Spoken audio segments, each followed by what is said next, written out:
هر ایرانی تا زمانی که زنده است، مجرمترین مجرمانم که باشه، از این حق منع نمیشه. بنابراین من دلم میخواد که در هیئت مؤسسمون شما باشید، آقای پهلوی هم باشن، آقای خاتمی باشن، آقای موسوی باشن، آقای احمدی نژاد باشن، آقای روحانی باشن، از احزاب و گروه‌های مختلف سیاسی نمایندگانشون باشن، از طوایف و اقوام کشور سرانشون، بزرگانشون، نمایندگانشون، معتمدانشون باشن، از مذاهب و عقاید مختلف کشور بزرگانشون، نمایندگانشون حضور داشته باشن،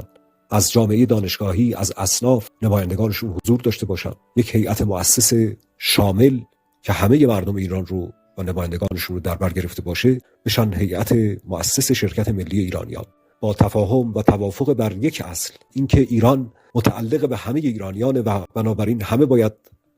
در کنار هم حق داشته باشیم که مالکیت خودمون رو اعمال بکنیم.